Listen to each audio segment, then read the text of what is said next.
The machines came before the sun did. Walter Gaines heard them first, a low diesel growl rolling down the gravel road like distant thunder that never broke into rain. He had been awake since 4, the way old men who have worked land their entire lives tend to be awake before dawn. Not from habit anymore, but from something deeper, something the body never forgets, even when the work is mostly gone. He was sitting at the kitchen table with his second cup of coffee, looking at nothing in particular when the sound reached him through the thin walls of the farmhouse his father had built in 1951. He set the cup down slowly. He walked to the front door and opened it. The cold hit him first. October in Cedar County, Iowa, carries a particular kind of cold that feels personal, like the air itself has decided to remind you of your age. Walter stood on the porch in his wool socks and flannel shirt, and looked down the long dirt road that ran from the county highway to his front gate, and he saw the headlights. 3 sets of them, heavy and wide, and moving with the unhurried certainty of things that have already been decided. He knew what they were before they cleared the tree line. He had seen bulldozers before. He had watched them work neighboring parcels over the years, turning fields into subdivisions, breaking old fence lines, pushing decades of someone's effort into piles of broken wood and upturned earth.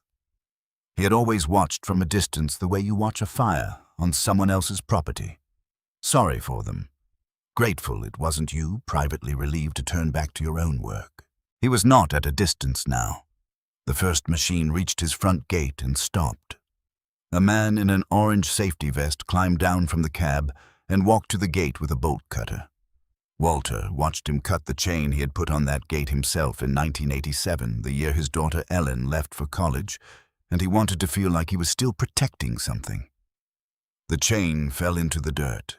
The gate swung open. Walter Gaines walked off his porch and down the path toward them. He was 74 years old.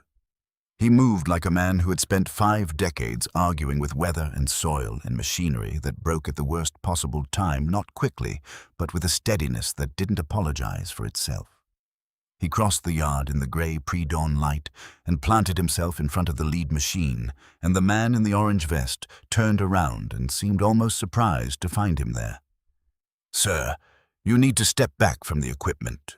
This is my land," Walter said. He said it the way he said most things, without decoration, without volume, just the plain fact of it standing in the cold air between them. The man in the vest reached into his jacket and pulled out a folded stack of papers. He held them out. Walter took them and read them in the gray light. Land transfer documents. The name of the bank, First Consolidated Agricultural Bank of Cedar County. A stamped seal, a date, a parcel number. Walter read the parcel number twice, GF7732. He looked up. "This isn't the right parcel." "Sir, these are the legal documents. The property was transferred yesterday to Meridian Development Group. Demolition begins today." "I said this is not the right parcel." "Sir, son." Walter's voice did not rise. It did not need to. "I have lived on this land for 51 years. My father bought it in 1951. I know its number. I know its boundaries. I know every fence post on it, and I am telling you that the number on that paper is not this farm." The man looked at him for a moment. Then he looked back at the machines idling behind him. Then he looked at his clipboard. "I'm sorry, sir. We have our orders. You need to contact the bank if you have a dispute." Walter stood there another moment. The diesel engines turned behind the man. The sun had not yet risen. The fields around them were gray and still, and somewhere behind the farmhouse, past the vegetable garden Lena had kept for 30 years past the old equipment shed, stood the peach tree. Lena had planted it in the spring of 1979, the April after their daughter Ellen was born. She had ordered the sapling from a catalog, paid for it herself with money she had saved from selling jam at the county fair. And she had dug the hole herself on a Saturday morning while Walter was fixing the tractor. He remembered coming around the corner of the house and finding her on her knees in the dirt, sleeves rolled up, entirely absorbed in the work of giving something a place to grow. She had looked up at him and smiled with the soil on her cheek. That tree was 45 years old. It produced peaches every July without fail, and every July Walter picked them and put them in a bowl on the kitchen table, even though there was no one left to eat them with him. It was the kind of thing you do not explain to other people. He looked at the man in the orange vest one more time. Then he turned and walked back toward the house. He was going to get his records. He had not yet reached the porch when he heard the first machine begin to move. He did not turn around. He went inside and opened the drawer beside the refrigerator where he kept the things that mattered, his father's pocket watch, Ellen's last school photo, a folded paper with the farm's parcel number written in his own handwriting from 30 years ago. He picked up the paper and read it. GF-7732A. One letter. One suffix that changed everything. He heard the fence come down. The sound of old cedar posts splintering is not loud. It is not dramatic. It sounds almost gentle, like something giving way that had been holding on longer than it needed to. Walter stood in his kitchen and listened to it and felt something move through him that was not quite grief and not quite rage, but lived in the territory between them. He put the paper in his shirt pocket. He put on his boots. He drove to the bank. First Consolidated Agricultural Bank of Cedar County occupied a 2-story brick building on the main street of Mill Haven. The county seat, a town of 11,000 people that had been shrinking slowly for 20 years as the young left and the old stayed, and the farms consolidated into fewer and larger operations controlled by people who lived in Des Moines or Chicago and had never smelled the particular smell of Iowa soil after rain. The bank had been there since 1962. Walter had done business there for 40 years. He parked on the street and walked in at 9 o'clock when the doors opened. The lobby was already busy. Tellers behind glass, a row of chairs along one wall, the smell of commercial carpet and institutional air conditioning even in October. A young woman at the reception desk looked up at him with a practiced professional smile.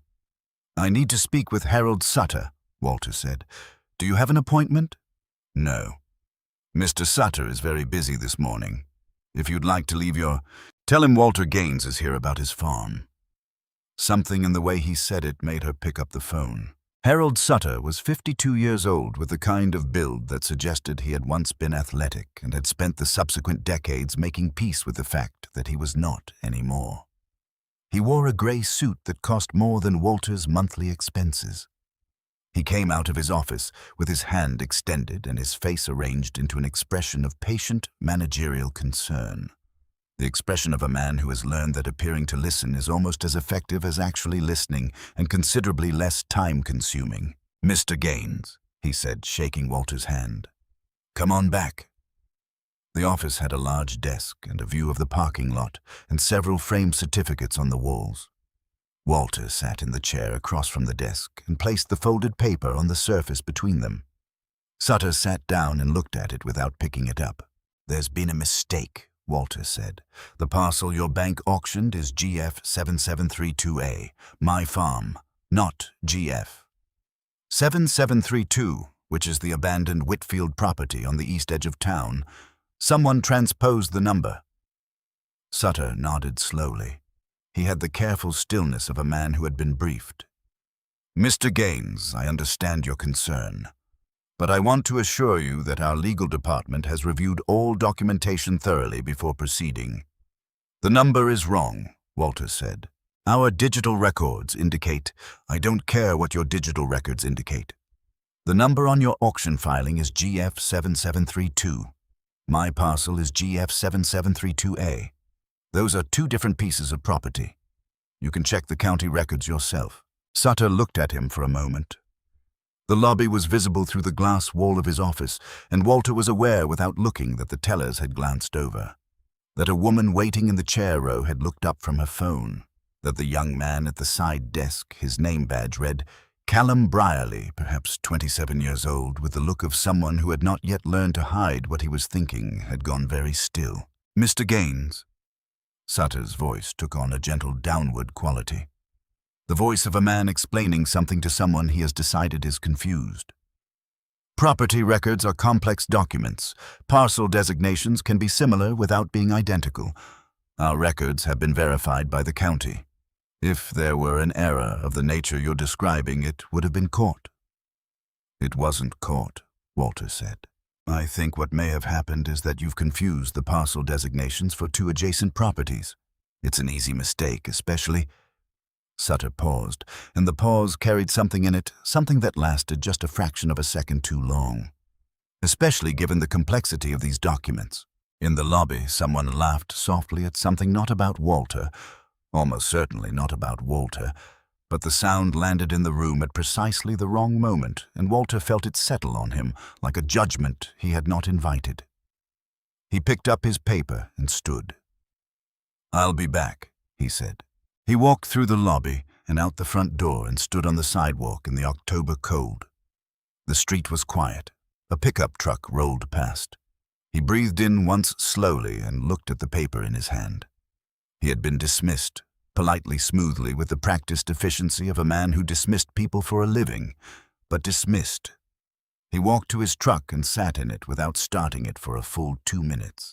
Inside the bank in Harold Sutter's office, a conversation was taking place that Walter Gaines did not witness, but that would months later become one of the most significant pieces of evidence in a federal investigation. Callum Brierly knocked on Sutter's office door and entered with a printed report in his hand.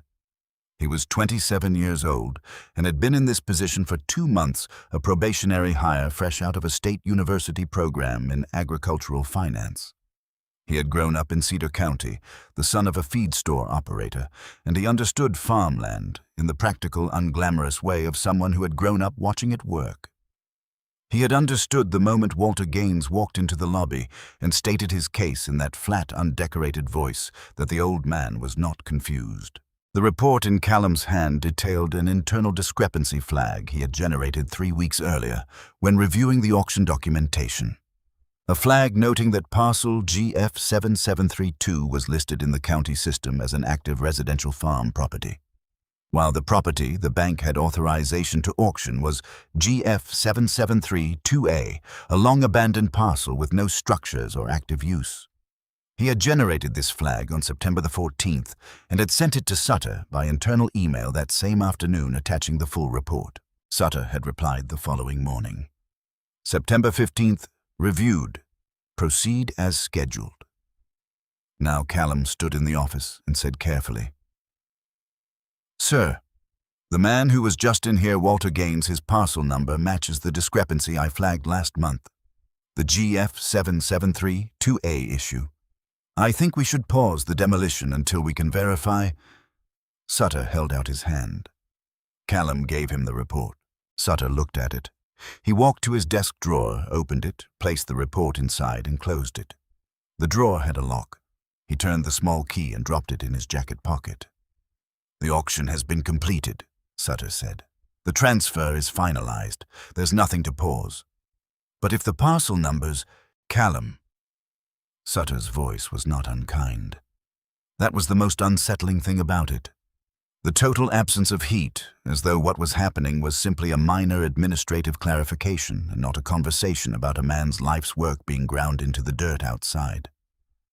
"You're 2 months into your probationary period. You've done good work. I'd like to continue seeing that good work.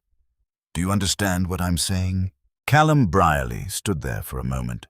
He was 27 years old and had student loans and a lease on an apartment in town and no other job prospects in Cedar County. He understood perfectly. He left the office. He went back to his desk and sat down and stared at his computer screen and tried to make himself believe that he had done what he could, that it was not his responsibility, that the people above him had access to information he did not have and had made a judgment he was not qualified to second-guess. He did not quite succeed, but he stayed at his desk. For now. Walter drove to the Cedar County Land Registry office, which occupied a low beige building 3 blocks from the bank. He had been there before, once when he first inherited the farm from his father in 1983, and once in 1989, when a neighbor had disputed the northern fence line. Both times he had walked in and received assistance. It was a government office in a small county. People knew each other. Things moved slowly, but they moved. Dale Crowder was the man behind the counter. Walter recognized him.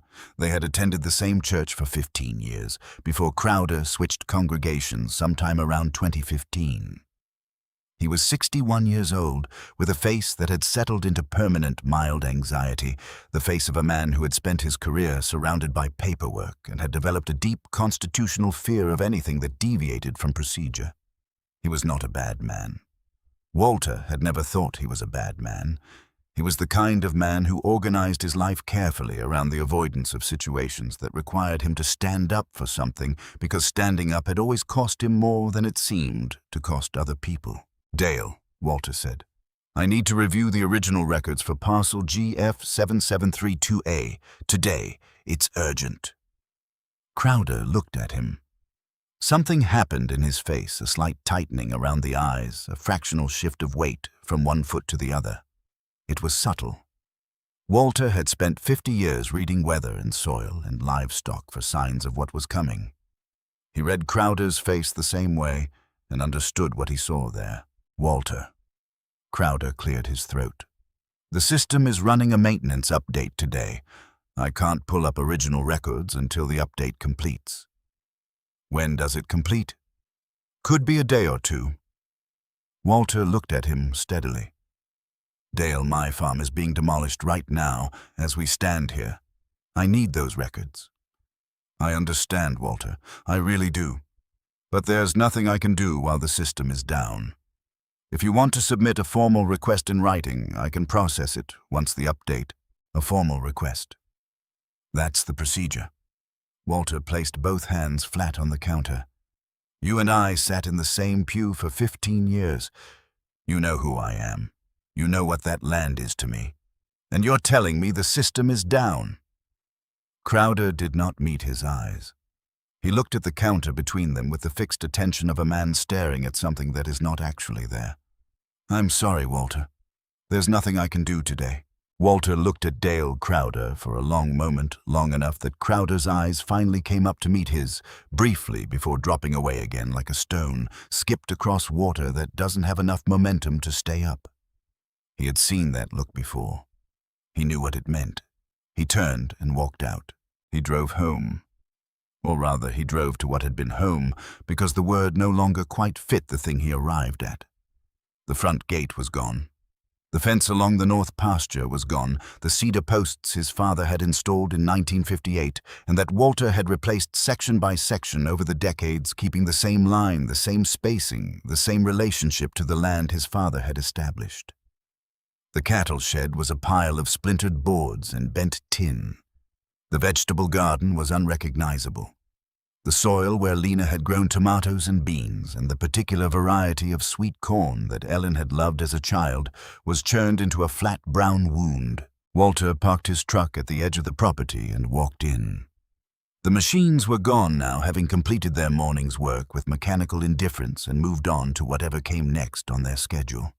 The silence they left behind was enormous.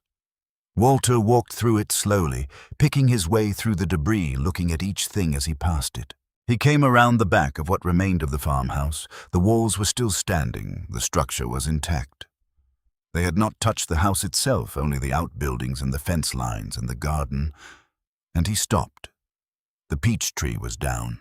It lay on its side at the edge of the demolished garden, its root system exposed to the October sky, pale and fibrous and reaching into the air in the wrong direction. The trunk was intact. The tree had not been cut. It had been pushed over the earth around it, churned by something heavy that had passed by without particularly caring what was in the way. Walter stood and looked at it. He thought about Lena on her knees in the April mud in 1979. Placing a sapling into the ground, with the specific care of someone who understands that she is not planting something for herself, but for all the years ahead, for the version of this place that will exist long after the planting is forgotten. Lena had died in October of 2018. 6 years ago, almost to the month. Pancreatic cancer, which moved through her in 8 months and left Walter standing at a graveside in November, trying to understand how a world that had always contained Lena Gaines could simply decide one morning to contain her no longer. He had not been able to throw out her garden gloves. They were still on the shelf in the equipment shed, the shed that was now a pile of boards. He reached down and pressed one hand against the bark of the fallen tree. It was still warm from the October sun, or perhaps that was only what his hand wanted to feel. He stayed like that for a moment, one hand on the tree knees, aching the cold, working its way through his jacket, and he felt the specific weight of not knowing yet what he was going to do. He did not know yet how this would resolve. He did not know yet what he had, or whether it was enough. He only knew that he was not going to walk away from this ground. He took his hand off the bark. He stood up. He reached down and scooped up a handful of the upturned soil from around the roots. Dark Iowa topsoil, some of the richest earth in the world, the thing that had made this farm worth fighting for through droughts and floods and bad corn prices and the slow, relentless arithmetic of aging equipment and rising costs. He held it in his palm and looked at it. He put it in his jacket pocket. He did not know exactly why he did it. He only knew he was not leaving this ground empty-handed. He went into the farmhouse. Inside the house was untouched. The kitchen table was where it always was. His coffee cup from that morning was still on the counter. The drawer beside the refrigerator was closed, but Walter did not go to that drawer. He went to the bedroom. He stood in the doorway for a moment, looking at the bed he had shared with Lena for 43 years now, made with the particular neatness of a man who has lived alone long enough to adopt the habits of order as a form of resistance against chaos. He walked to his side of the bed. He knelt down, his knees protesting as they always did the old cartilage that had logged too many miles, and he reached under the bed frame. His hand found the box immediately, as though it had always known where to go. It was a wooden box, roughly the size of a shoebox, made from the same cedar as the old fence posts. His father had built it. Walter had not opened it in years. He had known it was there, had known Lena kept things in it, but had respected it the way you respect the private organizing systems of the person you live with, trusting that what needed to be there was there, and that it would remain until it was needed. He carried it to the kitchen table and sat down. He opened it. The smell came first. Old paper ink, the particular dry smell of documents that have been preserved carefully over a very long time. Walter reached in and began to remove the contents, laying them on the table one by one. Tax receipts, not just one or two, dozens. He laid them out and they spilled onto the chairs beside him and onto the counter. Every year going back to 1974, every single year. Each one stamped, each one noting the parcel number GF-7732A in clear ink. No gaps, no missing years. 50 years of property taxes paid, documented, preserved, organized by year in small paper-clipped bundles that Lena had assembled with the quiet, systematic care that had characterized everything she did. Beneath the tax receipts correspondence. Letters from the county assessor's office confirming property valuations. A letter from 1975 following up on a survey. A letter from 1983, when the farm transferred from Walter's father's name to Walter's, with the parcel number handwritten and circled in Lena's hand, as though she had wanted to mark the thing that mattered, to draw a ring around it so it could never be mistaken for something else. And photographs. Land survey photographs from the 1970s showing the boundary markers, the fence lines, the road frontage. Clear and dated. Walter laid it all across his kitchen table and stood back and looked at it. 50 years. She had done this for 50 years quietly without telling him, because she had understood something that Walter, a man who trusted that what was right would simply be recognized as right, had not fully understood. She had known in the practical and unsentimental way that Lena Gaines understood most things, that the truth required documentation, that memory was not enough, that the land would outlast them both and needed to be defended not just with labor and love, but with paper. With ink, with the accumulated weight of year after year of a woman sitting at this same table, organizing receipts that no one would ever ask to see building a case for a day. She hoped would never come. He found her note at the very bottom of the box. A single sheet of paper folded twice with his name written on the outside in her handwriting. He stared at it for a while before he opened it. The handwriting was from the last months of her life, when the disease had made her hands less certain, but no less deliberate. each letter formed with the concentrated effort of someone who needs to be sure the thing they are writing will be read correctly. It said, "Walter, if they ever come for the land, this box is what I prepared for you. Everything is in order. I know you'll know what to do with it. Don't let them have it. It belongs to us, and after us to Ellen, and after her to her children. The number is GF7732A. Don't let them change it to anything else. I love you. Lena." Walter sat down in the kitchen chair. He did not cry immediately. He sat very still for a long time with the note in his hands, reading it twice more, and then he folded it carefully along its original creases and placed it back in the box on top of everything else. Outside, the October wind moved through the damaged yard. Something shifted in the pile of shed boards, the wind finding a hollow space, nothing more. The kitchen was very quiet. He sat there for another minute. Then he picked up his phone and called his neighbor, Frank Odom.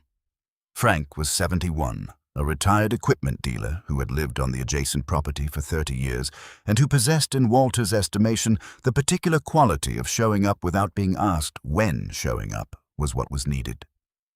He arrived 20 minutes later in his old blue pickup, walked through the open gate without comment, and stood in the kitchen doorway, looking at the papers spread across the table. "Lord," Frank said. "I need a place to stay for a while," Walter said, "and I need to find a lawyer." Frank looked at him for a moment, taking in the papers, the box, the coffee cup still on the counter. The look on Walter's face that was not despair and was not defeat, but was something harder and more durable than either. "Margaret Voss," he said. "She's in Millhaven. She handled the Draper land case 3 years ago. Won it."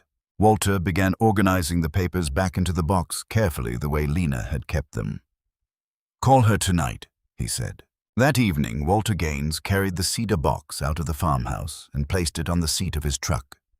He took one last look at the house, his father's house, the house he had walked into as a young man of 23, with a wife and a future, and the specific grounded confidence of someone who knows exactly where he belongs.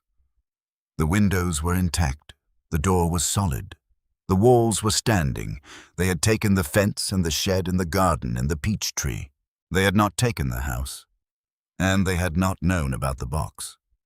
He got in the truck and drove to Frank's house and carried the box inside and set it on Frank's kitchen table under the overhead light. He sat down. Frank put coffee in front of him without being asked. Walter opened the box and looked at everything Lena had built quietly and without announcement over the course of 50 years. One letter, one digit, one careless transposition in a computer system that someone had then chosen deliberately to allow to stand when it could still have been corrected.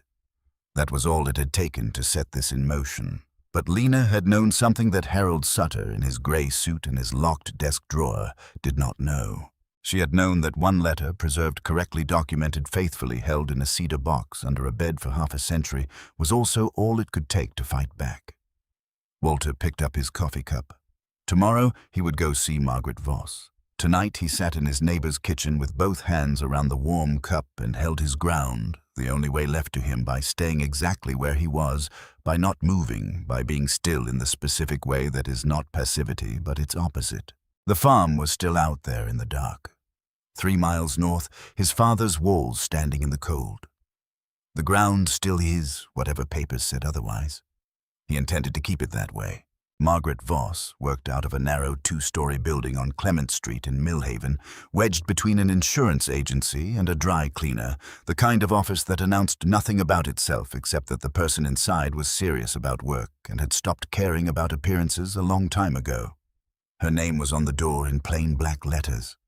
No tagline, no list of specialties, just the name. Walter arrived at 8:15 on a Tuesday morning with the cedar box under his arm and found her already at her desk with reading glasses on and a legal pad in front of her covered in handwriting. She was 54 years old, with gray threading through dark hair she kept short and the particular quality of stillness that belongs to people who have learned to think before they speak and mean it when they do. Frank had called her the previous evening. She had agreed to see Walter first thing. She did not offer small talk. She gestured to the chair across from her desk and said, "Tell me what happened, from the beginning." Walter told her. He laid it out in the plain, sequential way that a man who has spent his life solving practical problems lays out a problem. This happened then this. The machines arriving before dawn. The parcel numbers. The bank. Sutter's dismissal, Crowder and his suddenly broken computer system, the auction he had tried and failed to stop. The peach tree on its side in the October mud. Margaret listened without interrupting. She took notes on the legal pad. When he finished, she held out her hand for the cedar box. He gave it to her. She opened it and began going through the contents methodically, one document at a time. She did not rush. Walter sat across from her and watched her face, which gave very little away. Though twice he saw something move through her expression, a slight tightening of attention, a fractional pause before she set a document aside and reached for the next one. After 20 minutes, she removed her glasses and looked at him. "Your wife assembled this?" "Yes." "Over how long?" 50 years, starting in 1974. Margaret looked at the papers spread across her desk. Not one missing year. No. She was quiet for a moment. Then she said what needed to be said directly without softening it. "Mr. Gaines, the bank has completed a legal transfer. A demolition has already taken place. Every institutional door you walk through in the next few weeks is going to be closed or moving toward closed. That's not an accident. That's a strategy." She paused. "But this documentation is extraordinary. If these records are what they appear to be, you have a case, a real one. Can we get the land back? We can pursue full reversal of the transfer and full restoration of your ownership." She picked up the 1974 tax receipt, the oldest one, and held it. "Did your wife ever tell you she was doing this?" "No. I found the note when I found the box." Margaret set the receipt down carefully. "She was protecting you." Walter said nothing. "I'll take the case," Margaret said. She picked up her pen. "Leave the box with me. I'll have everything photographed and catalogued. And Mr. Gaines, don't go back to the bank. Don't go back to the land registry office. Don't speak to anyone from Meridian Development. If anyone contacts you, you refer them to me." Walter nodded. He stood up and put on his jacket. At the door he stopped. "How long?" Margaret looked at him steadily. "As long as it takes. But we start today." The case was filed on the 14th of October. By the 16th, it was the talk of Millhaven. In a town of 11,000 people, a lawsuit against the county's largest agricultural bank was not ordinary. People talked about it at the diner on Main Street and at the farm supply store, and in the parking lots of the 2 grocery stores still operating in town. The discussion was not uniformly sympathetic. Some people said what they had always quietly believed about Walter Gaines, that he was a stubborn old man who had never modernized, who kept paper records when everything had gone digital, who resisted the kind of consolidation that was simply the inevitable direction of agricultural economics. Others said that whatever you thought of Walter Gaines, a bank selling a man's farm out from under him, was wrong, and that was the beginning and end of it. Walter heard most of this secondhand through Frank, who made it his business to know what was being said and reported it in the evenings over dinner at Frank's kitchen table with the faithfulness of a man who believes that knowing the truth of your situation is better than not knowing it. Walter listened without much comment. He had not lived 74 years by being surprised by the range of opinions people held about circumstances they did not fully understand. What he was not prepared for was the newspaper. It appeared on October 19th, 3 days after the lawsuit was filed. The Cedar County Courier, a weekly paper that had been operating since 1948 and that Walter had subscribed to his entire adult life, ran a story on page 3 under the headline, "Questions Surround Gaines Property Dispute." The story was bylined to a staff reporter, but the information in it had clearly come from somewhere with a particular interest in a particular version of events. The story mentioned that in 1989, Walter Gaines had been involved in a boundary dispute with a neighbor over a fence line that had allegedly been moved. The dispute had been resolved, the story noted in passing, but it established in the way that newspaper stories establish things without quite saying them, a picture of Walter as a man with a history of difficulty around property lines and numbers. The story also noted that in the fiscal year 1996, the Gaines farm had been flagged for late property tax payment. That was all it said about 1996. It did not mention that the flag had been resolved. It did not mention that the payment had been made in full with documentation. It simply placed the flag in the reader's mind like a small, carefully positioned weight on one side of a scale. Walter read the story at Frank's kitchen table on a Saturday morning. He read it once all the way through. Then he set it down and sat with his hands flat on the table.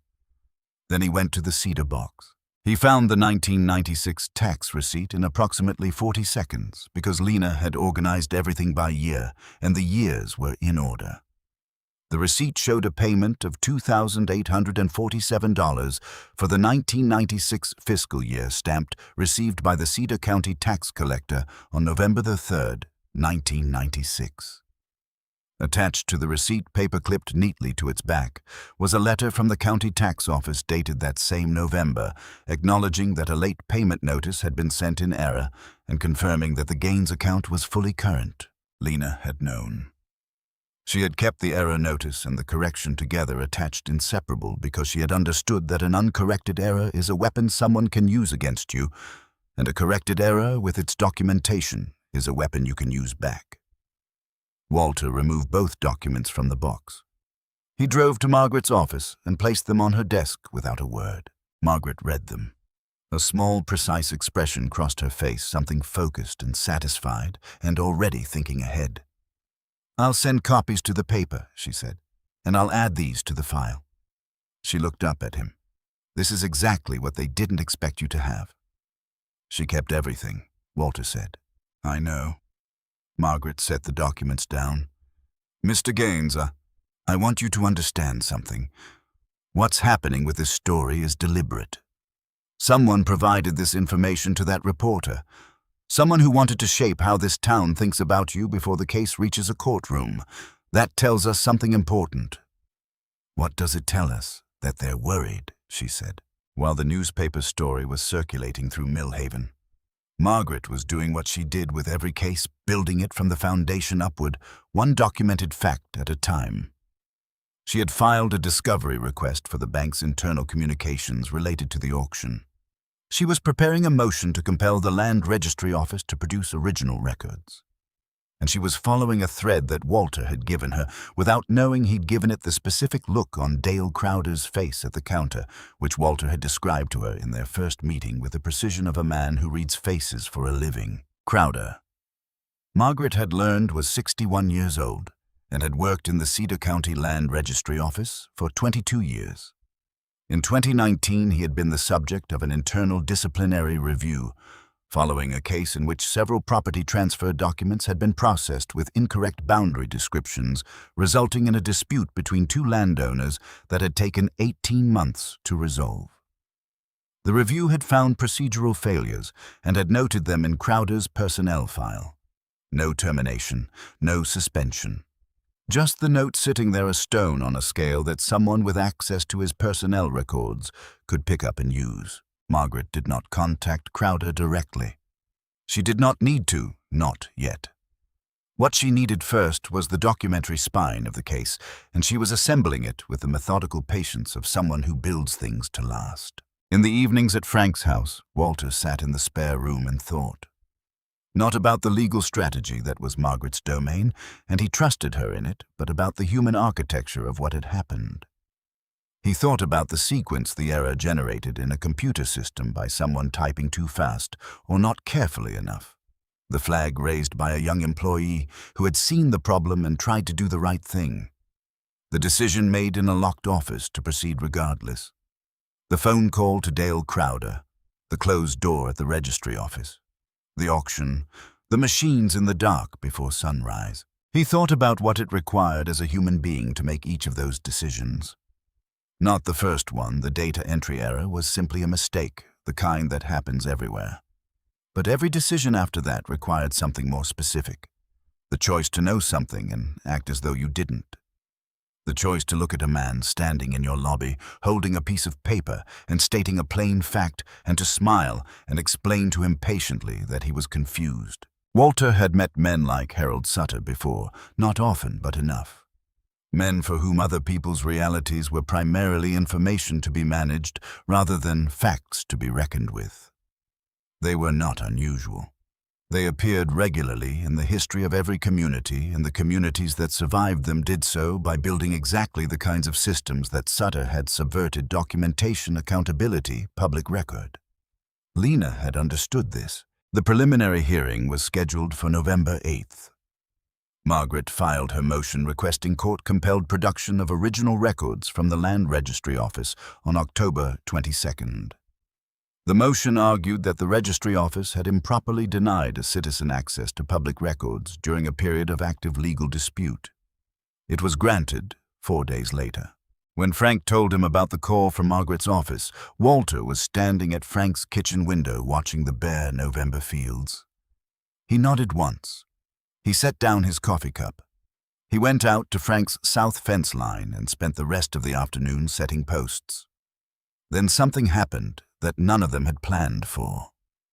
On the evening of October the 31st, Callum Brierly went home from the bank and did not sleep. He had been watching the case develop in the local news with the growing unease of a man standing at the edge of something he knows he should step back from but cannot quite make himself leave. He had watched the newspaper story appear and had known with the specific knowledge of someone who had been in the room when the relevant decisions were made exactly where that information had come from and why. He had watched the correction appear on page 5, small and insufficient, and had felt something harden in him that had been soft before. On the 1st of November, a Friday afternoon, he received the formal offer converting his position from probationary to permanent. It was a good offer, better than he had expected. He read it at his desk and set it down and looked at Harold Sutter's office door with its closed blinds and thought about the locked drawer and what was in it.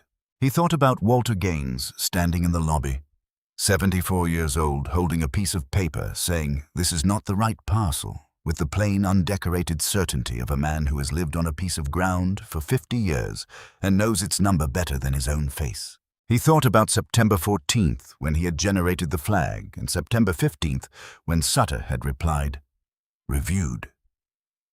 Proceed as scheduled." He thought about September 18th, when he had sent a follow-up, asking how the discrepancy had been resolved and had received no reply. He thought about September 22nd, when the auction had taken place, and October 3rd, when the demolition had begun. And every evening since, when he had sat in his apartment and tried to make his conscience agree with his decisions and had not entirely succeeded. He opened his laptop. He had kept a copy of the email chain, not strategically, not as insurance, but out of the cautious habit of a careful person who saves things that seem important without always knowing why. He printed it, 3 pages. He looked at them on his kitchen table for a long time. Then he called Margaret Voss's office and left a message on the after-hours machine. She called him back at 7:45 the next morning. Margaret called Walter at 8. "Someone from inside the bank wants to talk to us," she said. "Who to Callum Brierly, the young man who flagged the discrepancy in September." Walter remembered him, the side desk, the name badge. The stillness that had come over him when Sutter was speaking, the stillness of someone watching something wrong happen and being unable to stop it. "He has the emails," Margaret said, "original copies with timestamps." Walter was quiet for a moment. Outside Frank's window, the November fields were frost-white and still. "All right," he said. "He's taking a real risk doing this," Margaret said. "He should know you understand that." "Tell him I said so," Walter said. Callum Brierly came to Margaret's office that Saturday afternoon. Walter was there. They sat across the conference table from each other, the young man with his manila folder and his hands not entirely steady, and the old man with the cedar box beside his chair and his hands entirely steady, and they looked at each other. Walter said, "You tried to stop it." Callum looked at him. "I tried." He shut it down. "I know." Walter paused. "That took something coming here." Callum opened the folder and slid the email chain across the table. 3 messages.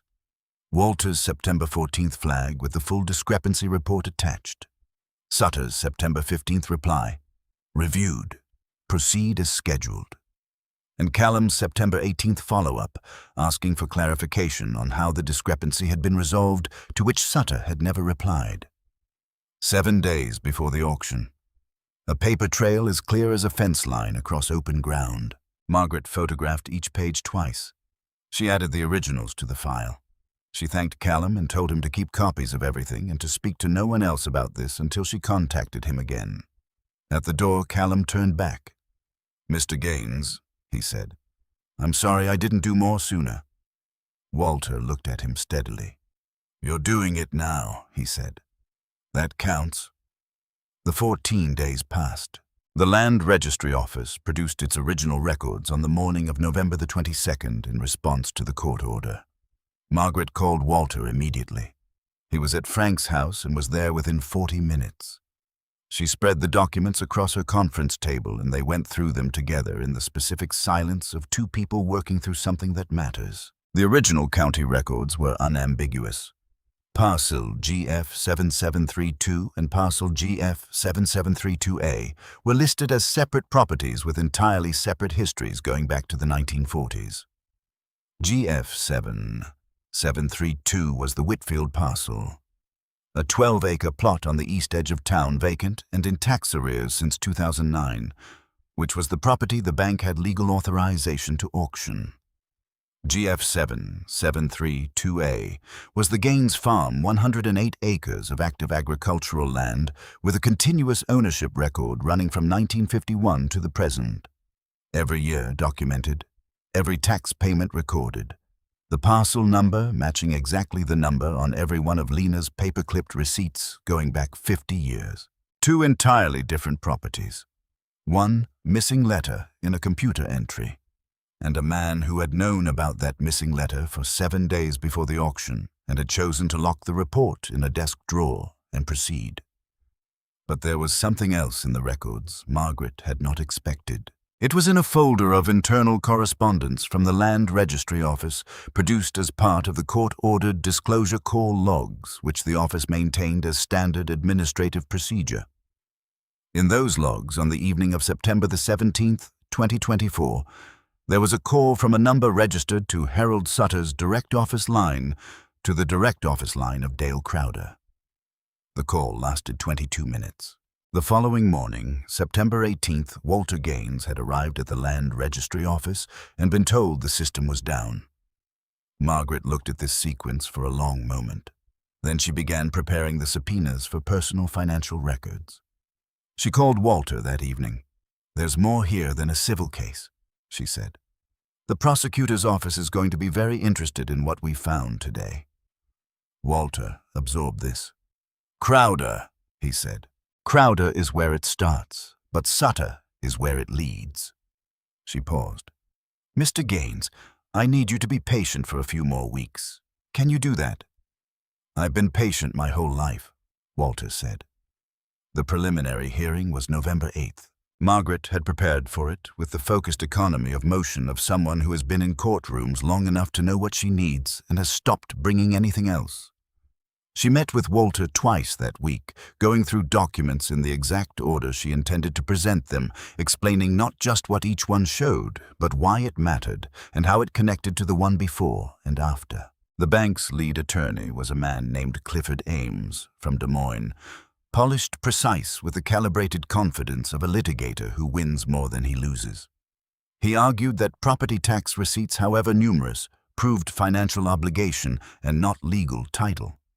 Paying taxes did not prove ownership in the legal sense required to overturn a completed auction. Then Margaret stood. She did not address the tax argument immediately. She began with a question: when had the bank first become aware of the discrepancy between GF7732 and GF7732A?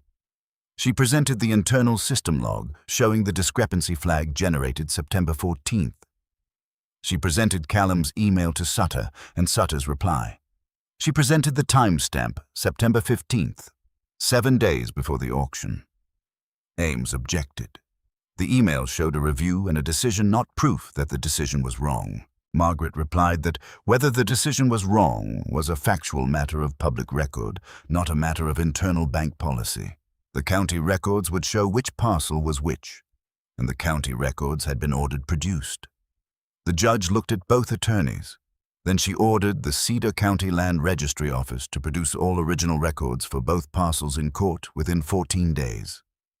Outside the courthouse, Frank Odom was waiting on the steps. "Well," Frank said. 14 days, Walter said. Frank nodded. They walked to the parking lot in the November cold. "You hungry?" Frank said. "No," Walter said. They got in their separate trucks. That evening, Walter drove out to the farm. He parked at the edge and walked in on foot in the dark with a flashlight he barely used. He knew this land the way you know the rooms of a house you have lived in for decades, by muscle memory, by the specific give of particular patches of ground under your feet. He walked through the demolished garden and around the back of the farmhouse. The peach tree was still there on its side, still dead or dying, the exposed roots reaching into the cold air. He stood and looked at it from several feet away. He did not approach it. He did not need to touch it again to know what it was. He had already carried what he needed to carry from it, the handful of earth in the cloth pouch in his jacket pocket, the image of Lena on her knees in the April mud with soil on her cheek. What the tree was telling him now, lying on its side in the November dark, was simpler and less sentimental than grief. It was telling him that some things once distraught are gone, and that the right response to that is not to stand over the wreckage, but to figure out what you plant next and where. He stood there for a few minutes. Then he turned and walked back to his truck and drove to Frank's house. Frank was on the porch when he pulled in. 2 cups of coffee on the railing. Walter got out of the truck and came up the steps and took one. They stood there in the cold, looking at the dark fields. "You want to quit?" Frank said finally. Walter looked at the fields. He thought about Lena's note at the bottom of the box. He thought about 50 years of receipts organized in paper-clipped bundles. He thought about a woman who had known without ever saying so that the day might come when the only thing standing between this land and someone who wanted it would be a box of papers under a bed. "Lena didn't quit," he said. 50 years she kept those records and never said a word about it to me." He took a drink of coffee. "I can't quit on what she built." Frank said nothing. He picked up his cup. The cold pressed down on the fields, and the bare trees stood still against the dark sky, and after a while they went inside. The second hearing was set for December the 13th. Walter counted the days the way farmers count days before a hard frost. Not with anxiety, but with the specific attention of someone who understands that time moves in one direction and carries consequences with it, and that the best you can do is be ready when it arrives. He spent those 3 weeks at Frank's house doing what his hands had always known how to do when his mind needed something to hold on to. Frank had a fence line on the south edge of his property that needed replacing old posts rotting at the base, the wire going slack in 3 sections. Walter asked if he could take care of it. Frank said yes, without making anything of the request, understanding, as he usually understood things about Walter, that this was not about the fence. Walter spent 4 days on it, working alone in the November cold, setting new posts, running new wire, keeping the line true from one end to the other. He did not think about the case while he worked. He thought about the posts going in straight. He thought about the wire going in taut. When it was done, he stood back and looked at it and felt the specific satisfaction of a thing completed, a thing that now stood where nothing adequate had stood before. In the evenings, Margaret called with updates. The subpoena for financial records had been executed. Sutter's personal bank records showed a cash withdrawal of $9,200 on September the 17th, 2024, the same day as the 22-minute phone call to Dale Crowder's office line. Crowder's records showed a cash deposit of $9,000 at a Cedar Falls branch 3 days later on September the 20th, 2 days before the auction. The numbers aligned. The dates aligned. The phone call sat in the middle of it all like a spine connecting everything on either side of it. Margaret had presented this to the county prosecutor's office on December the 4th. The prosecutor, a careful woman named Diane Achter, who had been in the office for 11 years, had listened to the full presentation, asked several precise questions, and said she would be filing criminal referrals against both Sutter and Crowder concurrent with the civil proceedings. When Margaret called Walter from the parking lot of the prosecutor's office to tell him this, He was standing in Frank's kitchen with his jacket still on, just in from the fence work. He listened to everything without interrupting. When she finished, he said, "So it's real." "It was always real," Margaret said. "Now the state agrees." Walter thanked her and hung up. He took off his jacket. He hung it on the hook by the door. He washed his hands at the sink. He stood at the window for a moment, looking at the gray December sky. Then he went to the spare room, opened the cedar box on the dresser, and took out Lena's note. He read it again, though he had read it enough times by now that he could have recited it. He folded it back along its creases and placed it in his shirt pocket. He had been keeping it there all week, close to his chest, the way you keep what matters in a place where you will always know it is there. December 13th arrived cold and clear. The kind of Iowa winter morning where the sky is a hard, brilliant blue, and the cold has no humidity in it, just a clean cutting edge that makes everything look sharper than it actually is. Walter was up at 4. He dressed carefully, not in a suit which he did not own in a version that still fit, but in his good wool trousers and his best flannel shirt and the canvas jacket he kept for occasions that required something more than work clothes. He looked at himself briefly in Frank's bathroom mirror. 74 years old. The face of a man who has worked outside for 50 years, weathered, lined, carrying its history visibly in the way that honest faces do. He drove to the courthouse alone. Frank had offered to ride with him. Walter said no. This part he needed to do by himself. The courtroom was fuller than the preliminary hearing. The back rows were occupied by farmers from around the county, men and women of roughly his own generation, people with their own histories of banks and land, and the particular vulnerability that comes with having everything invested in one piece of ground. They had come to watch. Walter understood why. What happened to one man's farm in Cedar County happened in some sense that everyone in that room understood without needing to articulate it to all of their farms. Dale Crowder sat at a separate table with his own attorney, a young man from Millhaven who looked slightly overwhelmed. Crowder was not looking at anyone. He sat with his eyes on the table in front of him and his hands folded, and the stillness of a man who has run out of places to look that do not make him feel worse about himself. Harold Sutter was at the bank's table with Clifford Ames and a second attorney from Des Moines who had joined the team since the preliminary hearing. Sutter looked straight ahead with the controlled blankness of a man who has been coached extensively on how to appear and is executing that coaching with precision. Walter sat next to Margaret. She had the cedar box beside her chair and 4 additional folders organized on the table in front of her. She did not look nervous. She looked like a person who has prepared for something and is now simply doing it. The judge entered. The room stood. Clifford Ames went first. His argument had evolved since November refined to address the evidence that had emerged in the intervening weeks. He acknowledged carefully with minimal damage that an administrative error had occurred in the parcel numbering. He acknowledged that the error had been identified internally before the auction. He argued that Sutter's email represented a good-faith determination that the discrepancy had been investigated and resolved, not a deliberate concealment of a known error.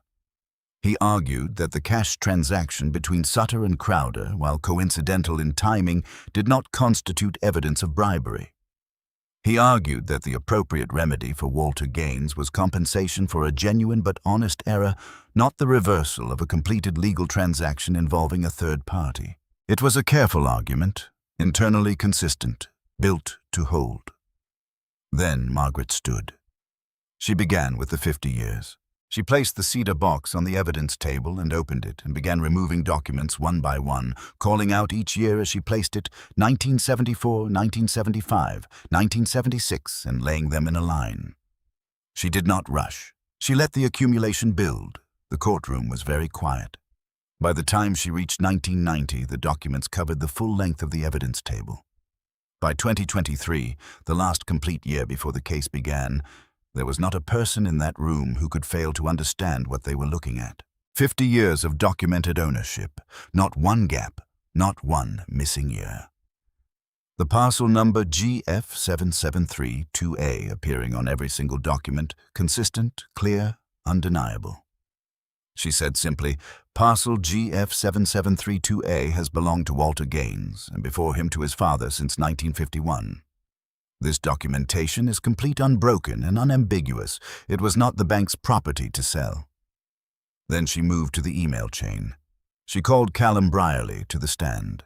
He came forward from where he had been sitting in the second row.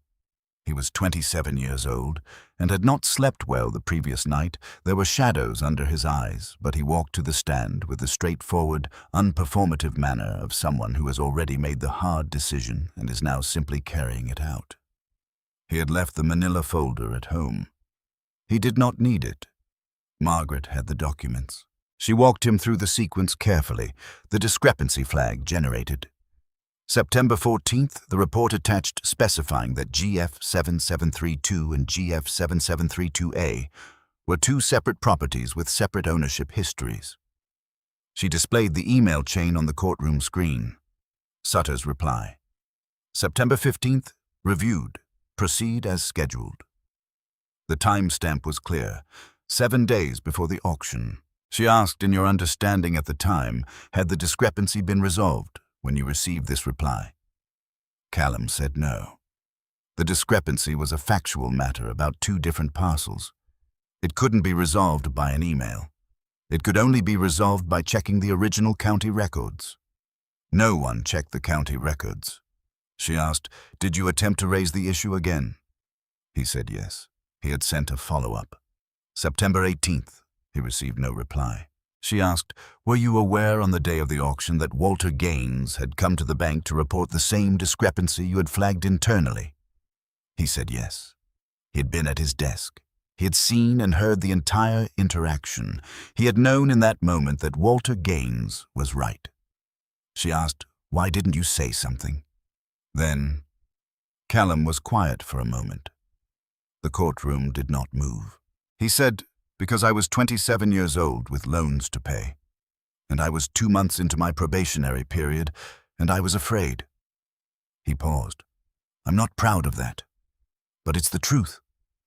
And then I watched the news and saw that the farm had been demolished, and I couldn't sleep, and I decided that being afraid of losing a job was not a sufficient reason for what I had allowed to happen.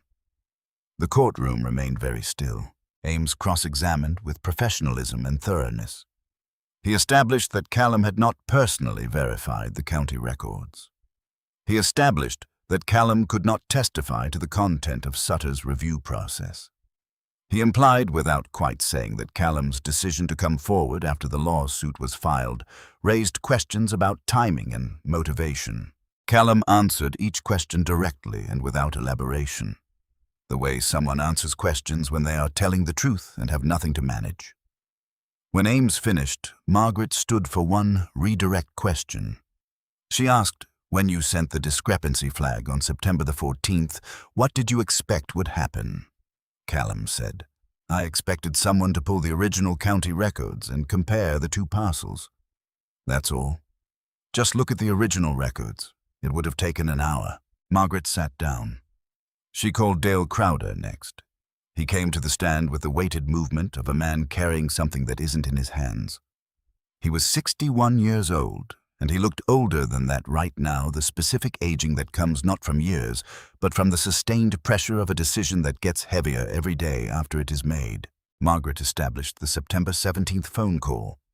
Crowder confirmed the call log showed his office line receiving a call from Sutter's number for 22 minutes.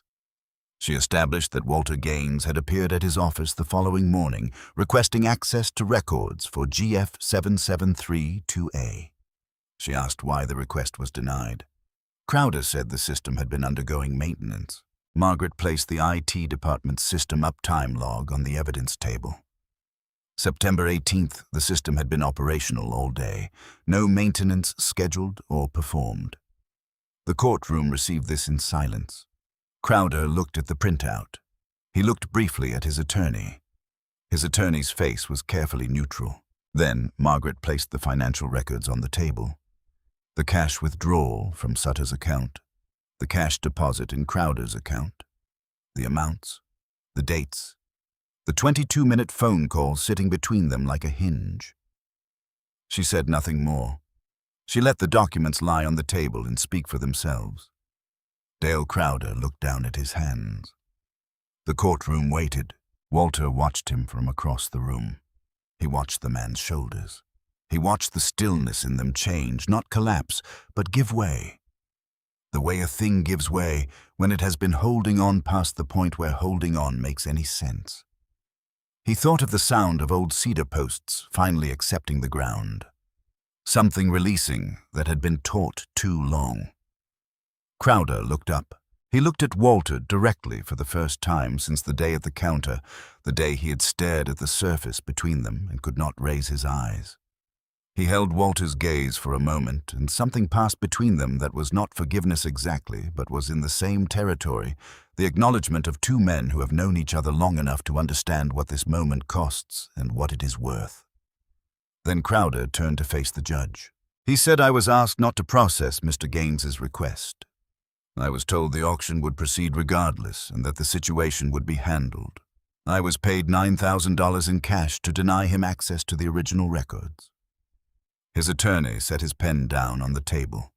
In the back rows, someone exhaled a sound barely larger than breathing, but in that silence, it carried the whole weight of a room full of people hearing a truth they had already suspected be confirmed. Crowder kept his face toward the judge. He said, "I have known Walter Gaines for 15 years. I knew who he was when he walked into my office. I knew what he was asking for was legitimate. I knew the system was working fine." He stopped. "There is no explanation I can give that makes what I did acceptable. I know that. I have known it since the day I did it." The courtroom was absolutely silent.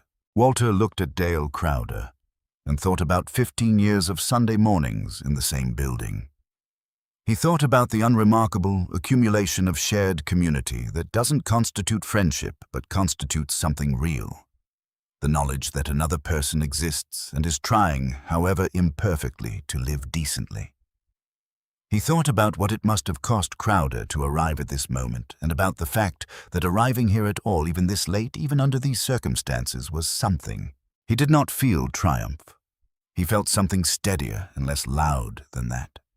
Something that had to do with a specific relief of a truth that has been buried finally coming up into the open air, where it can be seen clearly and dealt with honestly.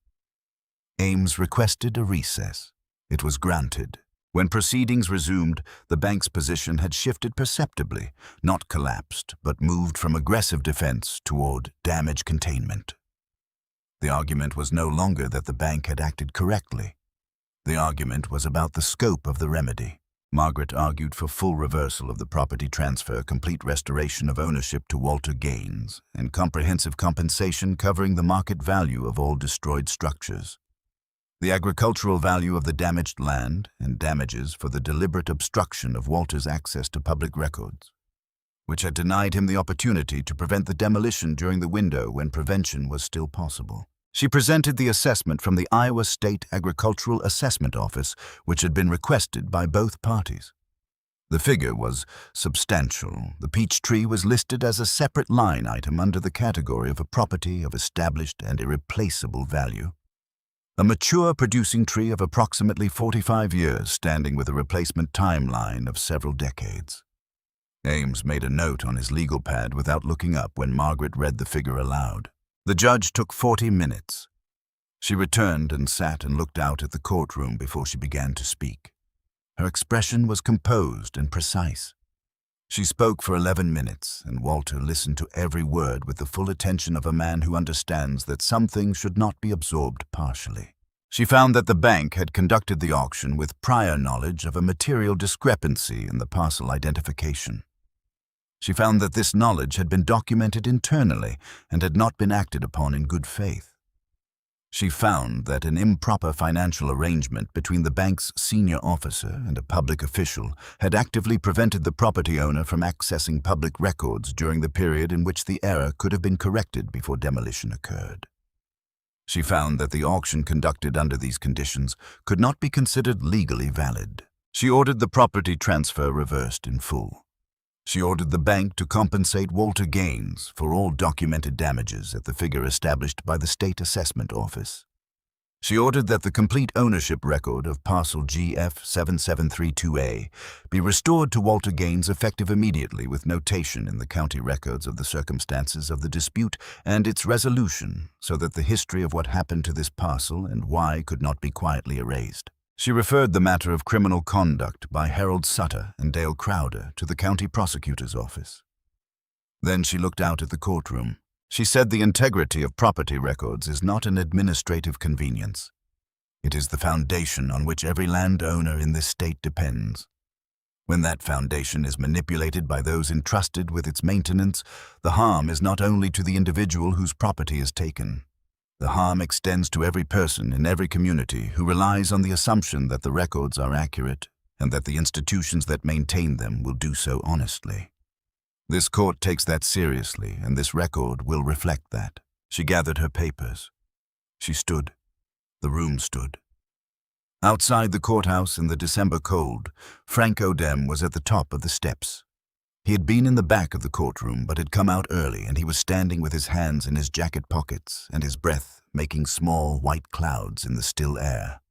Walter came through the doors and stopped beside him. They stood together looking at the street. The storefronts of Mill Haven, the bare trees along the sidewalk, the December sky going pale gold in the direction of the late afternoon sun. After a while, Frank said, "Lena would have something to say about this." Walter looked at the street. She would have said, "I told you so." Frank made a sound that might have been a laugh. "Yeah, she would." Margaret came out behind them and reported efficiently the bank would not appeal. The financial settlement process would begin within 30 days, and the county recorder's office would have the ownership records corrected by end of week. She shook Walter's hand. She went down the steps to her car. Walter watched her go.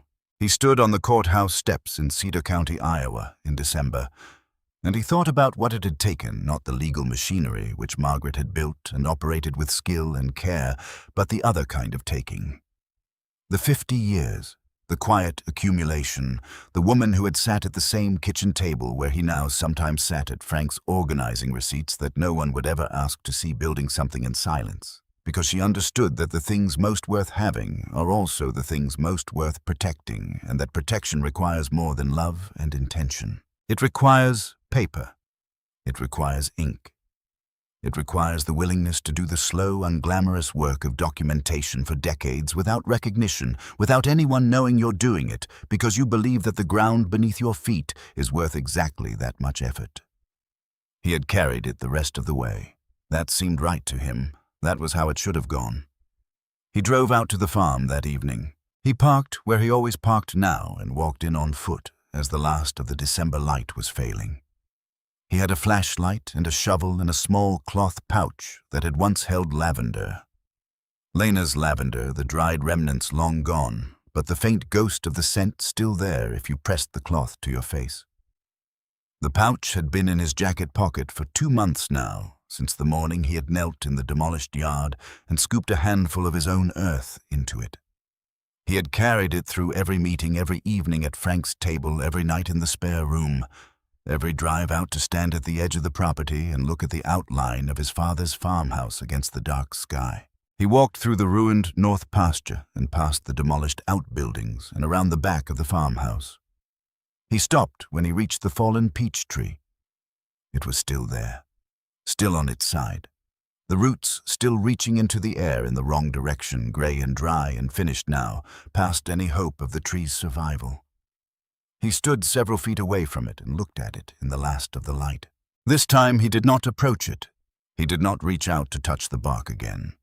He had already taken what he needed to take from it.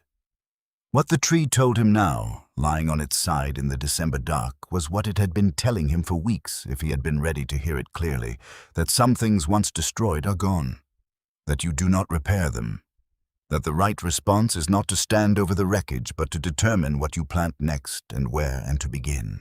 He moved to the ground beside the tree, to the upturned earth where the root cavity had left a natural hollow. He set down the flashlight. He picked up the shovel. He dug a hole of a specific depth in the cold ground. His breath came out in visible puffs. The soil was frozen at the surface but gave way beneath. When the hole was the right size, he stopped. He reached into his jacket pocket and brought out the cloth pouch. He opened it over the hole and poured the earth back into the ground. The handful of Iowa topsoil he had scooped up on the morning the machines came, when he had knelt in the demolished yard, with the machines still idling at the gate and the fence already down, and had taken this from the ground because he was not going to leave empty-handed. He watched the dark soil fall into the hole. He covered it. He packed the surface flat with the back of the shovel. He would plant a new peach tree in the spring. He had already decided this. A sapling ordered from a catalog, planted in this same corner of the yard, given the same start. It would not be the same tree. He was clear-eyed about that. The same tree was gone and could not be recovered, and there was nothing to be gained from pretending otherwise. But the ground would be the same ground. The care would be the same care. And someday, not in his lifetime, but someday someone would stand in this yard, looking at a peach tree that had been given its place to grow on a December evening by an old man who had learned the hard way that the right response to destruction is not grief alone, but action. That was what the land had always taught. You plant again. You tend it. You build the case for it year by year, because the land will outlast you, and it needs someone to speak for it while you are here. He set the shovel against the farmhouse wall. He reached into his shirt pocket and brought out Lena's note. He unfolded it and read it in the beam of the flashlight. Though he had read it so many times, he no longer needed the light to know what it said. He folded it back along its creases. He held it for a moment, then he put it back in his shirt pocket close to his chest, where it had been for weeks and where it would stay.